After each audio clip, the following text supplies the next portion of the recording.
Hi, happy Monday to you. Welcome. I'm Mary, a librarian at the Claremont Branch Library, and I'm ready for our weekly poetry reading. Last week we read just two poems because they both were long. We read The Rime of the Ancient Mariner by Samuel Taylor Coleridge and The Love Song of J. Alfred Prufrock by T.S. Eliot. Today we're doing shorter poems. There's going to be much more levity to the poems today, and they all will somehow have to do with the theme of either birds or bugs. So let's go ahead and get started and enjoy these poems that I can share with you today. So the first poem I'm going to share with you is by John Keats, and it is called On the Grasshopper and the Cricket. The poetry of earth is never dead. When all the birds are faint with the hot sun, and hide in cooling trees, a voice will run from hedge to hedge about the new-mown mead. That is the grasshopper's. He takes the lead in summer luxury. He has never done with his delights, for when tired out with fun, he rests at ease beneath some pleasant weed. The poetry of earth is ceasing never. On a lone winter evening, when the frost has wrought a silence, from the stove there shrills the cricket's song, in warmth increasing ever, and seems to one in drowsiness half lost, the grasshoppers among some grassy hills. And we're going to move on to a slightly longer poem called To a Skylark, and this is by Percy Shelley. To a Skylark.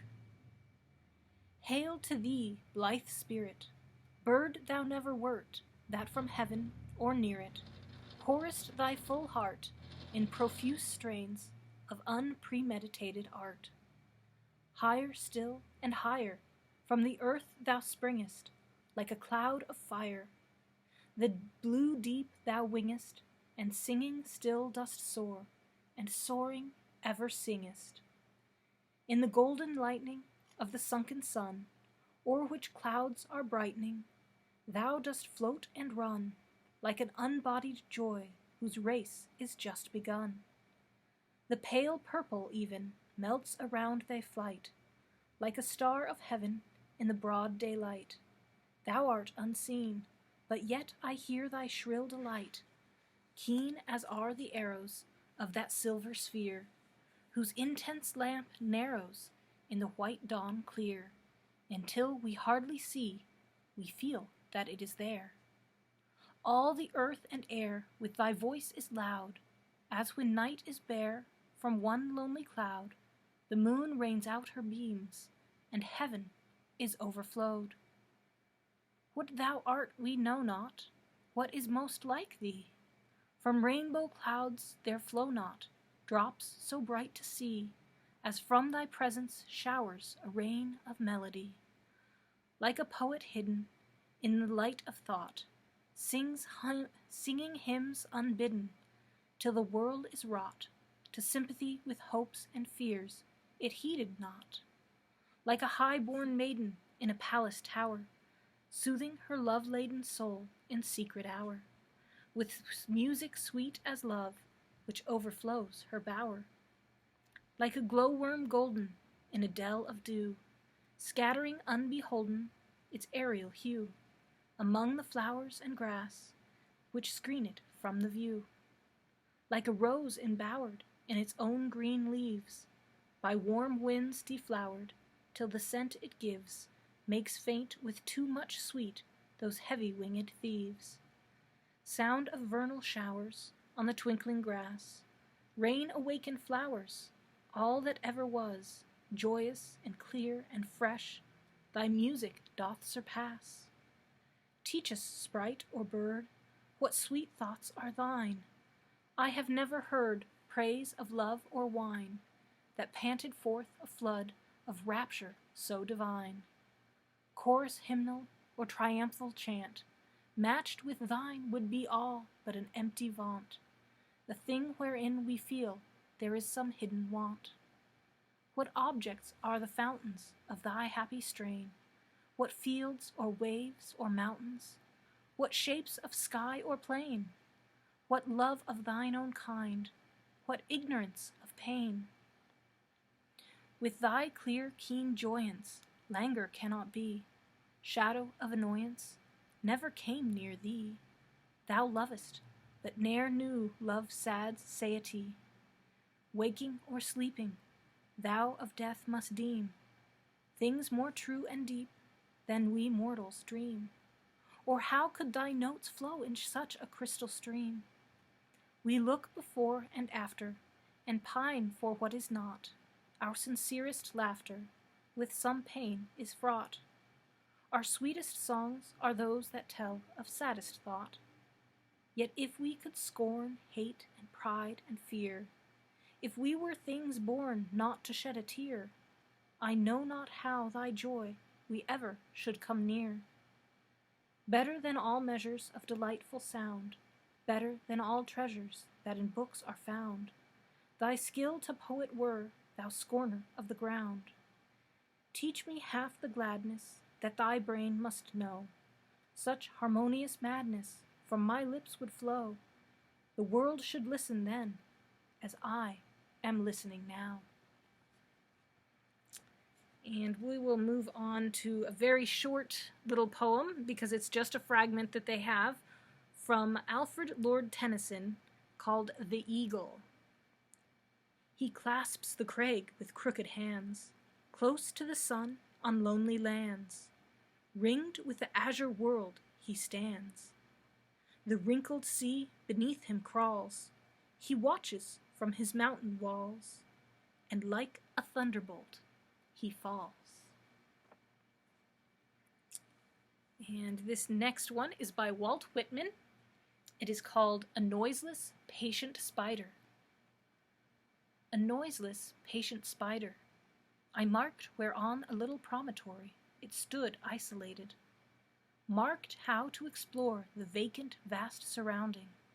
It launched forth filament, filament, filament, out of itself, ever unreeling them, ever tirelessly speeding them.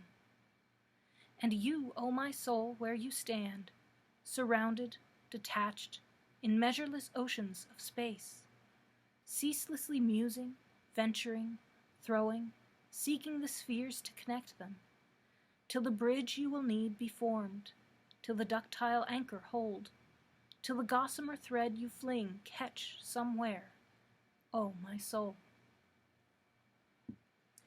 We're going to move on to another one that's a little bit longer, but is a very famous poem, although many people have not heard the whole poem, the whole version of it. And this is by Edgar Allan Poe, and it is called The Raven. Once upon a midnight dreary, while I pondered, weak and weary, over many a quaint and curious volume of forgotten lore, while I nodded, nearly napping, suddenly there came a tapping, as of someone gently rapping at my chamber door. "'Tis some visitor," I muttered, tapping at my chamber door. Only this, and nothing more. Ah, distinctly I remember it was in the bleak December, and each separate dying ember wrought its ghost upon the floor. Eagerly I wished the morrow, vainly I had sought to borrow from my books surcease of sorrow, sorrow for the lost Lenore, for the rare and radiant maiden whom the angels name Lenore, nameless here and evermore.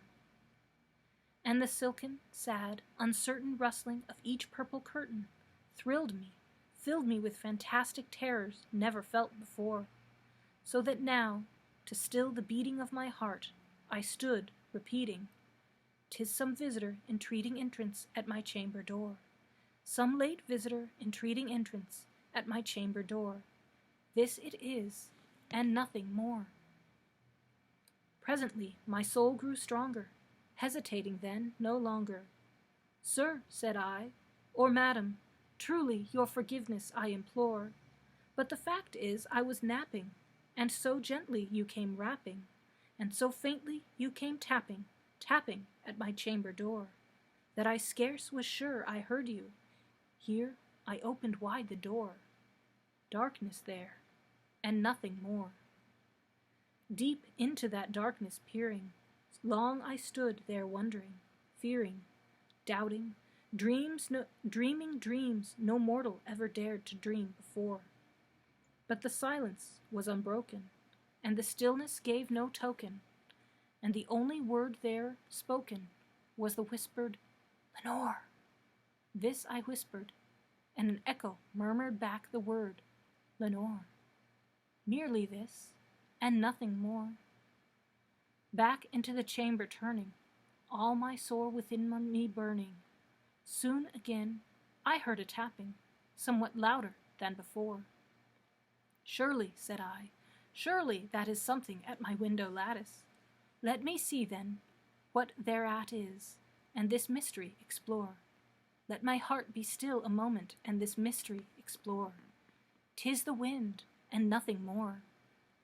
Open here I flung the shutter, when, with many a flirt and flutter, there stepped in a stately raven of saintly days of yore.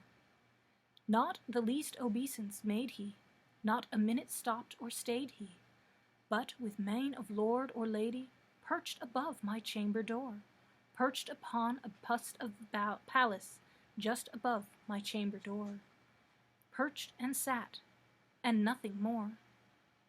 Then this ebony bird beguiling my sad fancy into smiling, by the grave and stern decorum of the countenance it wore. "Though thy crest be shorn and shaven, thou," I said, "art sure no craven, ghastly, grim, and ancient raven, wandering from the nightly shore. Tell me what thy lordly name is on the night's Plutonian shore." Quoth the raven, "Nevermore." Much I marveled at this ungainly fowl to hear discourse so plainly, though its answer little meaning, little relevancy bore. For we cannot help agreeing that no living human being ever yet was blessed with seeing bird above his chamber door, bird or beast upon the sculptured bust above his chambered door, with such a name as Nevermore. But the raven, sitting lonely on the placid bust, spoke only that one word, as if his soul in that one word he did outpour. Nothing farther than he uttered, not a feather then he fluttered, till I scarcely more than muttered, "Other friends have flown before. On the morrow he will leave me, as my hopes have flown before."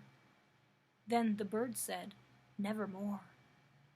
Startled at the stillness broken by reply so aptly spoken, "Doubtless," said I, "what it utters is only stock and store, caught from some unhappy master, whom unmerciful disaster followed fast and followed faster, till his songs one burden bore, till the dirges of his hope that melancholy burden bore, of never, never more." But the raven still beguiling my sad fancy into smiling, straight I wheeled a cushioned seat in front of bird, and bust, and door. Then, upon the velvet sinking, I betook myself to linking fancy unto fancy, thinking what this ominous bird of yore, what this grim, ungainly, ghastly, gaunt, and ominous bird of yore meant in croaking "Nevermore." This I sat engaged in guessing, but no syllable expressing, to the fowl whose fiery eyes now burned into my bosom's core.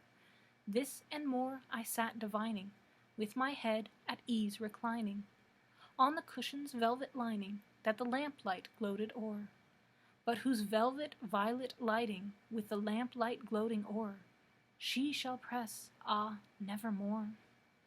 Then, methought, the air grew denser, perfumed from an unseen censer, swung by seraphim whose footfalls tinkled on the tufted floor. "Wretch," I cried, "thy God hath lent thee, by these angels he hath sent thee, respite, respite, and nepenthe from thy memories of Lenore. Quaff, oh quaff this kind nepenthe, and forget this lost Lenore." Quoth the raven, "Nevermore." "Prophet," said I, "thing of evil, prophet still if bird or devil, whether tempter sent, or whether tempest tossed thee here ashore, desolate yet all undaunted, on this desert land enchanted, on this home by Homer haunted, tell me truly, I implore, is there a balm in Gilead? Tell me, I implore. Quoth the raven, nevermore. Prophet, said I, thing of evil, prophet still if bird or devil, by that heaven that bends above us, by that God we both adore, tell this soul with sorrow laden, if within the distant Aidenn it shall clasp a sainted maiden, whom the angels name Lenore. Clasp a radiant maiden, whom the angels name Lenore. Quoth the raven, nevermore. Be that word our sign of parting, bird or fiend, I shrieked upstarting. Get thee back into the tempest of the night's Plutonian shore. Leave no black plume as a token of that lie thy soul hath spoken. Leave my loneliness unbroken. Quit the bust above my door. Take thy beak from out of my heart, and take thy form from off my door. Quoth the raven, nevermore. And the raven, never flitting, still is sitting, on the pallid bust of Pallas, just above my door. And his eyes have all the seeming of a demon's that is dreaming, and the lamplight o'er him streaming throws his shadow on the floor. And my soul from out that shadow that lies floating on the floor shall be lifted nevermore. So that is Poe's The Raven, and we will move to something a bit more lighthearted here, and pick up with a poem by Emily Dickinson that doesn't have a name. She often didn't name her poems, but known by the first line, "A bird came down the walk." So, a bird came down the walk. He did not know that I saw. He bit an angel worm in halves, and ate the fellow raw. Then he drank a dew from a convenient grass, and he hopped sideways to the wall, to let a beetle pass.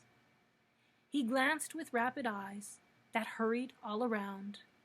They looked like frightened beads, I thought. He stirred his velvet head. Like one in danger, cautious, I offered him a crumb.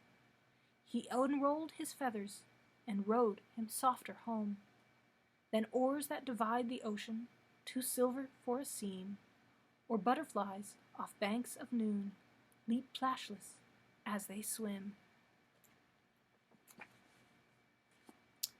And this is by Wallace Stevens, and it is called 13 Ways of Looking at a Blackbird. 1. Among 20 snowy mountains, the only moving thing was the eye of the blackbird. 2. I was of 3 minds, like a tree, in which there are 3 blackbirds. 3. The blackbird whirled in the autumn winds. It was a small part of the pantomime. 4. A man and a woman are one. A man and a woman and a blackbird are one. 5. I do not know which to prefer, the beauty of inflections or the beauty of innuendos, the blackbird whistling or just after. 6. Icicles filled the long window with barbaric glass. The shadow of the blackbird crossed it to and fro. The mood traced in the shadow an indecipherable cause. 7.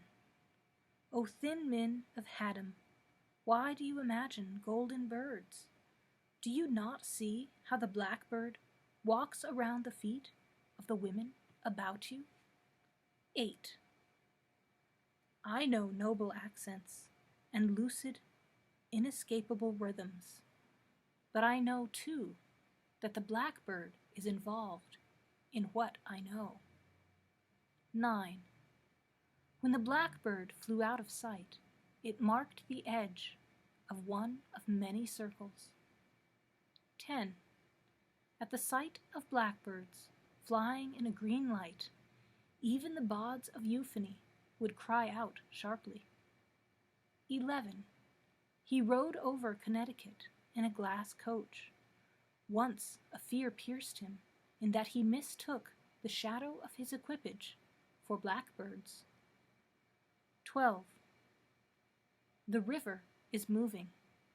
The blackbird must be flying. 13. It was evening all afternoon. It was snowing, and it was going to snow. The blackbird sat in the cedar limbs.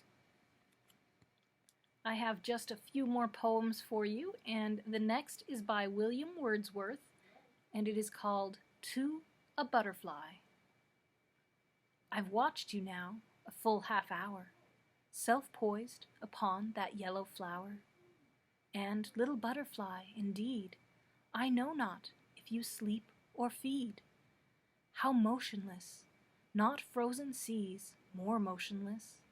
And then, what joy awaits you when the breeze has found you out among the trees and calls you forth again. This plot of orchid ground is ours. My trees they are, my sister's flowers. Here rest your wings when they are weary. Here lodge, as in a sanctuary. Come often to us, fear no wrong. Sit near us on the bough. We'll talk of sunshine and of song, and summer days when we are young, sweet childish days that were as long as 20 days are now.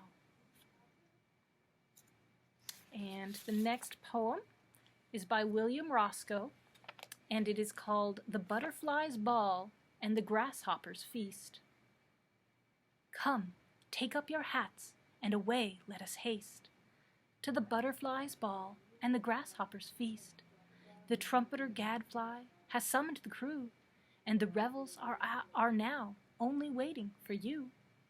So said little Robert, and pacing along, his merry companions came forth in a throng, and on the smooth grass by the side of a wood, beneath a broad oak that for ages had stood, saw the children of earth and the tenants of air for an evening's amusement together repair.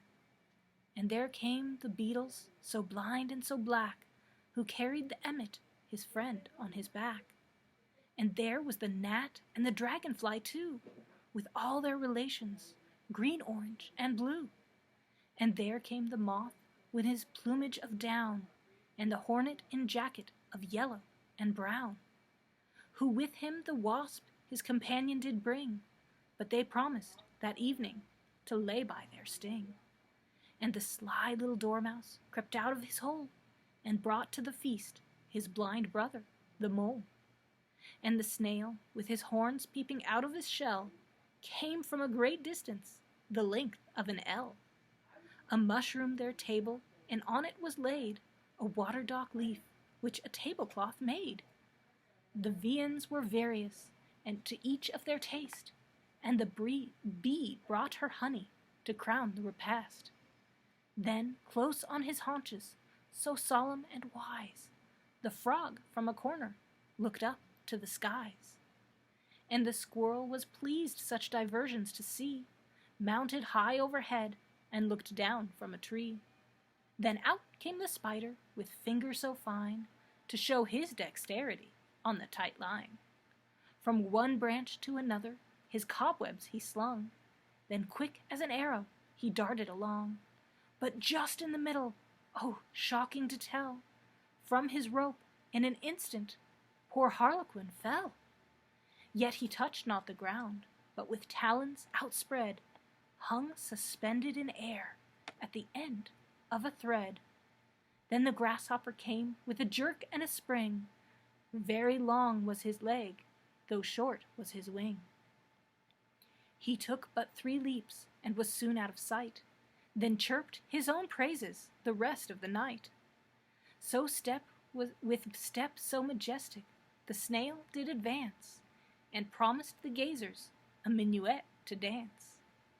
But they all laughed so loud that he pulled in his head and went in his own little chamber to bed. Then, as evening gave way to the shadows of night, their watchman, the glowworm, came out with a light. Then home let us hasten, while yet we can see, for no watchman is waiting for you and for me. So said little Robert, and pacing along, his merry companions returned in a throng. And this poem is called Fireflies by Bliss Carriman. The fireflies across the dusk are flashing signals through the gloom, courageous messengers of light that dare immensities of doom. About the seeding meadow grass, like busy watchmen in the street, they come and go, they turn and pass, lighting the way for beauty's feet. Or up they float on viewless wings, to twinkle high among the trees, and rival with soft glimmerings the shining of the Pleiades. The stars that wheel above the hill are not more wonderful to see, nor the great tasks that they fulfill more needed in eternity. And I'm going to end with this poem by Eben Eugene Rexford called The Bluebird. Listen a moment, I pray you. What was that sound I heard? Wind in the budding branches? The rippling of brooks? Or a bird? Hear it again, above us, and see, a flutter of wings. The bluebird knows it is April, and soars toward the sun and sings. Never the song of the robin could make my heart so glad. When I hear the bluebird singing in spring, I forget to be sad. Hear it, a ripple of music, sunshine changing into song. It sets me thinking of summer, when the days and their dreams are long. Winged lute that we call a bluebird, you blend in silver strain, the sound of laughing waters, the patter of spring's sweet rain, the voice of the winds, the sunshine, and the fragrance of blossoming things. Ah, you are an April poem that God has dowered with wings. And that is all I have for you today for our poetry. I hope you enjoyed those poems. I enjoyed sharing them with you, as I do each week, sharing these poems with you. So I hope that you will return next Monday at the same time at 11, where I will be reading some poems by women poets. So come back next week. Until then, I hope that you have a wonderful week.